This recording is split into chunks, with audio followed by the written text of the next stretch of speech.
the latest. Thank you for your love and support. I appreciate it. All Africa erupts as our all General Abdurrahmani Chiani is fighting back because recently we heard that the United States of America decided to impose visa restriction, ban other countries. Mali, Niger, and Burkina Faso were also included. So for that matter, we are seeing that all in all, our Savior, Protector, the Unifier, the Messiah, the King of Kings, the Most Loved, General Abdurrahmani Chiani is telling Trump that he doesn't know him that well.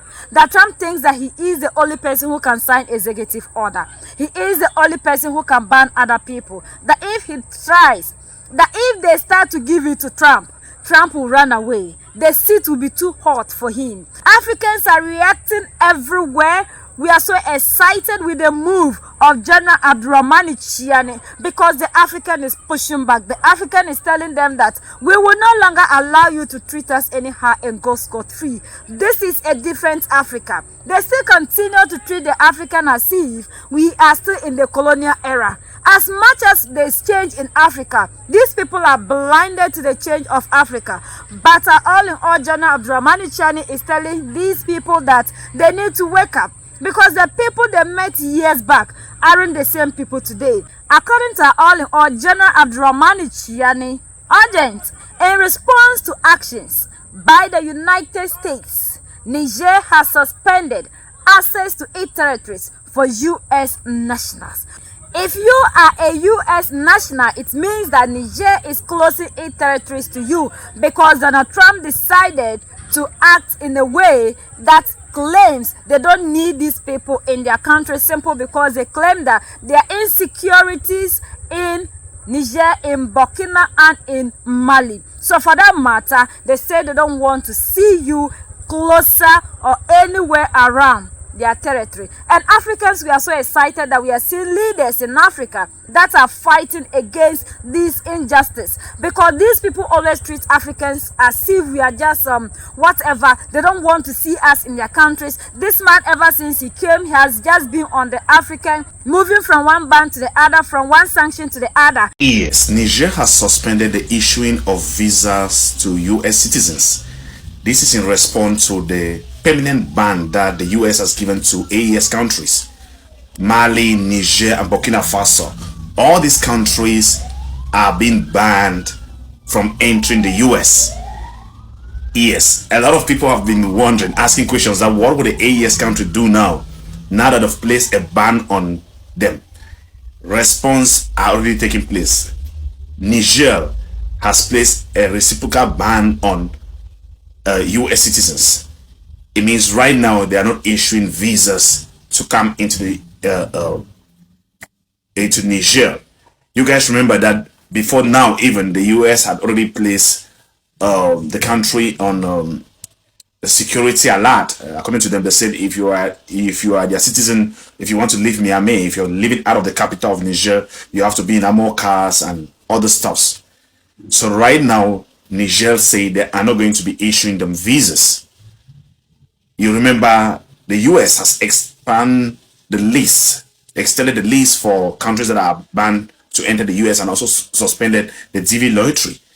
This is in a bid, according to Trump, to ascertain the security of the country and let America regain its economic strength again. I don't know for what reason, but this is happening. So as we speak, US citizens cannot get into Niger because they will not be issued a visa. That is what the government of Niger said yesterday, which was the 20th of December 2025. Thanks for watching this update. Breaking news. Niger Republic issues a reciprocal total and complete ban on issue of visa to all US citizens, and an indefinite ban on entry for nationals of the USA. This one a president with aura.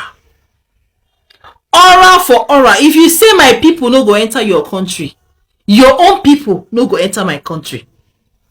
This is giving back the same energy you received. I beg, when will our own president reciprocate? I beg. When will he give such aura? Nicola, tell me. This is coming from Niger. Republic. Visa ban to all US citizens. When will our own president reciprocate? When? When? Like when?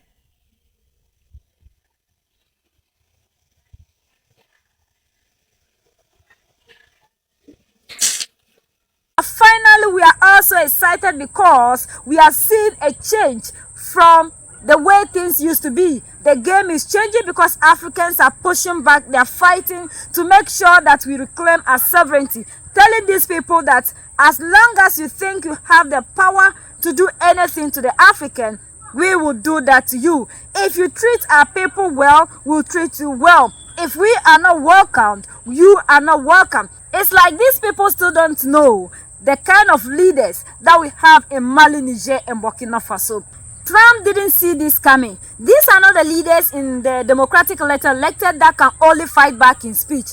As for Mali, Niger, and Burkina Faso, they said if you tag them, they will touch you. They are ready to protect their citizens. And any measure of respect or treatment that you give to their nationals is the same they will give to you. They will give you the same measurement that you give to them. This is not the time for them to sit there and be begging as if when we don't enter into your countries we can never survive. But in actual sense, you are the ones that can never stand without the African. We are seeing different kind of leadership in Africa. We are seeing that our leaders are no longer leaders who are ready to talk and allow us to go and suffer. These are leaders who are no longer allowing us to go and be treated anyhow. These are people that are taking their sovereignty, letting the world to understand that the African has the power and has the ability to treat them the same way they treat us. And now if you want business as usual, then you should learn how to treat the African. If you want to have business partnership with us, then you should first of all learn how to treat us in Africa. If you treat us well, we'll treat you well. If you don't treat the African well, the same measurement is what we'll give to your people. Africans, we need to support Mali, Niger, and Burkina Faso. It's only those of us who are still sleeping, who are not awoken, like Captain Ibrahim Traore rightfully said, that do not want to support what Mali, Niger, and Burkina Faso are doing. If actually we know how these people are treating us and the pain we are going through in the hands of these people, this is the best time that we all as Africans should give our support to Mali, Niger, and Burkina Faso leaders, because these are the only leaders that are fighting in the interest of the African. They are not like the other ones that can only fight back in speech, and when they meet them in person, they do nothing rather than to bow down, because speech, they say, is cheap. But we need real actions against these people. If you don't want us in your country, we don't also need you. Period. But this is the time other African countries will not have to say diplomatic ways, go and be begging for us to enter. Then when they finish, they are the same people who will be talking about how the African needs to be respected, how we need to reclaim our sovereignty, how we need to be free, how we need to... It will never come if we continue to be behaving this way to these people, as if without them we can never survive. In that manner, we'll see that the respect will come, like Mali did to the United States of America. If we don't start to do things this way, we'll continue to be where we are, and the leaders will continue to be begging. We don't need to beg for our sovereignty, we need to fight for it. Because Captain Ibrahim Traore told us that freedom is taking and not giving. Africa, this is the time we need to reclaim our sovereignty. We are the only ones that can set ourselves free. United we stand, divided we fall. And united we keep standing forever and ever. The greatest enemy of the African is mental slavery. So let's decolonize ourselves from mental slavery. Let's keep sharing to educate our brothers and sisters. Together we make Africa great for ourselves and the next generations that are going to come. So that's the latest around the world in Africa, West Africa, and in Niger.